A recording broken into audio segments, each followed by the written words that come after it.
So the difference in the two was that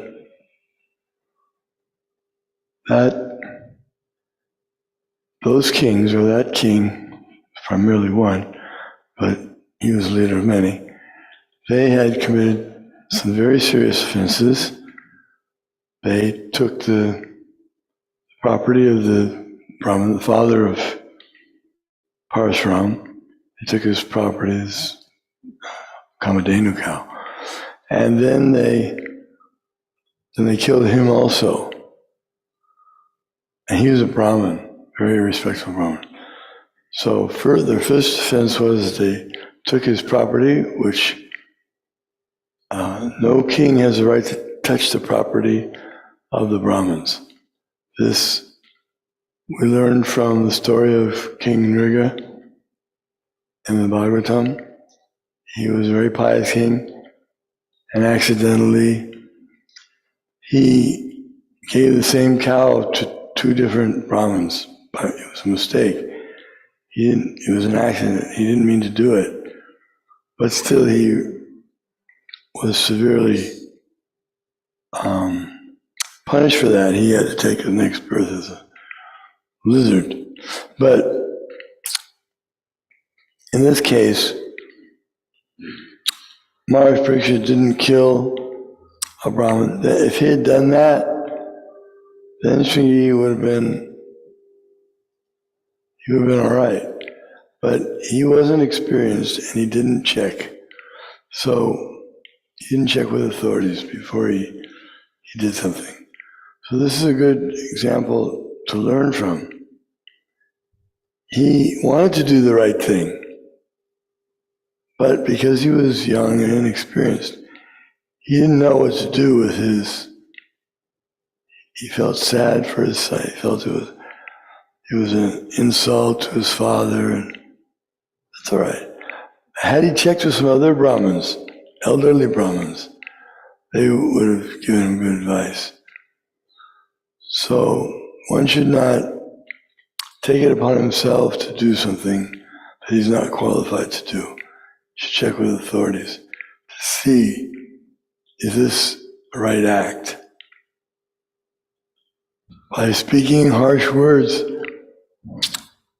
it's like nowadays we have the internet. So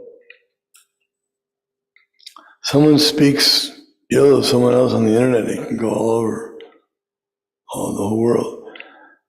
And it can damage a person's career or life or whatever. It can cause danger. If he says something untrue or something exaggerated, the person can get killed. If they say something, for example, they accuse him of something that he didn't do, and without waiting for a trial, some people may act. So one has to be very careful. Prabhupada used to say, in this regard, because sometimes devotees would want to retaliate against someone who spoke ill of the movement or did something by making a statement, and sometimes they would like to put it into a letter or something, or even into a purport. Prabhupada said, you can say something 1,000 times or 100 times, but don't put it in writing. Because when you put something in writing, then it can have very damaging effect, especially now with the internet. You put something in writing and it gets in the internet, it's very difficult.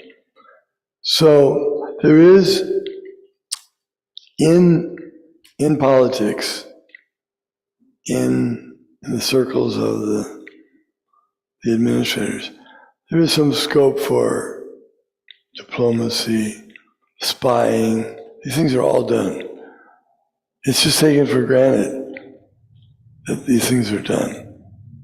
A king or a government would find it very difficult if they didn't have they have their security, their intelligence department try to find out what's going on, because that's part of it. So therefore, a king or a government leader, the point here is that if he does something that seems to be wrong by the people or by some people, it doesn't mean he should be judged as wrong without understanding, because it's to be understood or taken for granted that he's trying to do the best thing for the government, for his kingdom, and that he has the best interest, their best interest in mind. So even if he says something untrue, or he dresses up in a disguise and misleads people to think, or he starts a rumor that, so many of these things, but he should not be castigated because of that. It's part of his duty. It's like police. Of course, nowadays I think things are a little different, but police, formerly, if they knew that there was a certain type of illegal activity going on in a certain place, they would do the best that they could do to confound that, to apprehend people. So in order to apprehend, they might send someone to say the wrong thing to the people.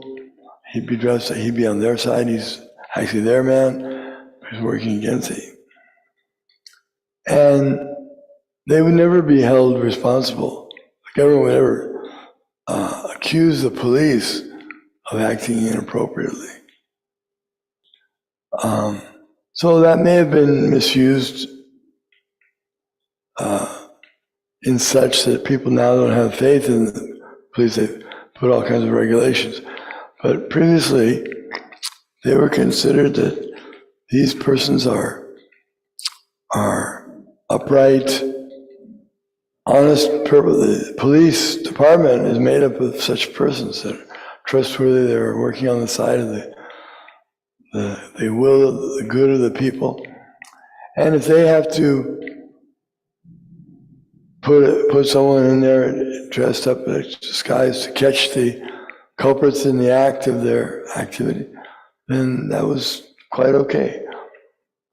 The same thing with governments. Everyone has their spies and their counter spies.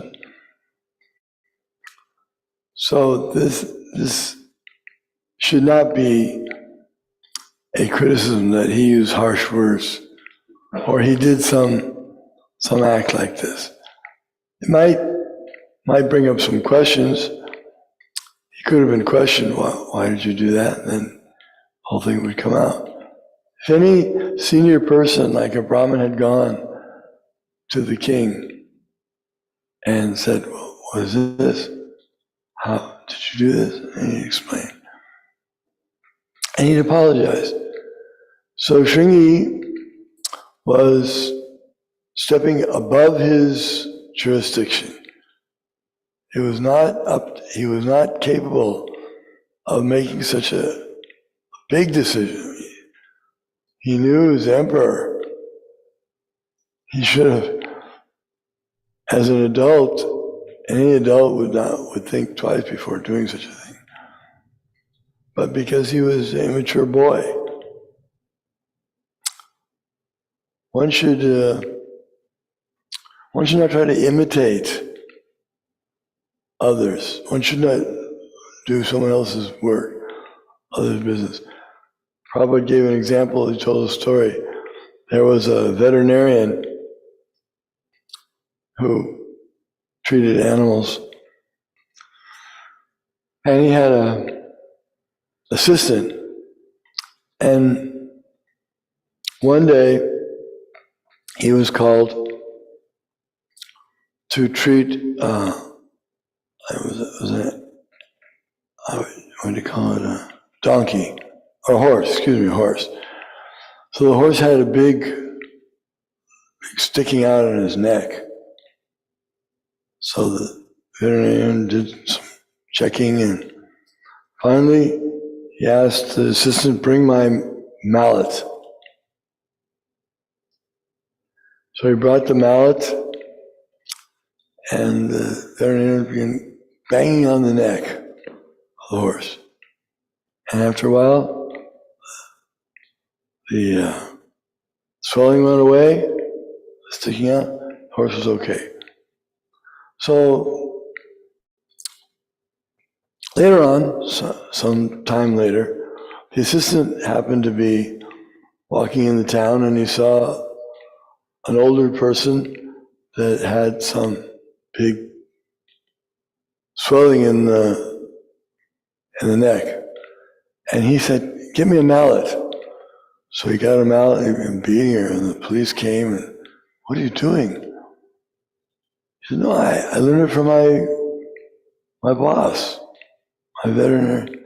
So they finally called the boss, and they asked him what. He said, "Oh," and the assistant said, "Remember that horse you took the mallet and got well? So I was trying to do that. I was trying to save the lady." And he said, "No, that horse had swallowed what do you call it, like a pumpkin? A gourd. And it was stuck in his throat, so I had to break the gourd." And the assistant was chastised for, there's a little bit of knowledge is very dangerous. One should be very careful about misusing his knowledge, his position, his strength. Prabhupada gave another example of his own disciples. He said, as soon as they learn a little bit of Sanskrit, then they become bigger than their guru. And they're gonna criticize everything. This means this, this means this. So he chastised his own disciples for becoming puffed up with a little bit of learning. So we can take it to our situation also. Even though we may have a little learning or a little bit of knowledge about something, we shouldn't be proud of it and misuse it.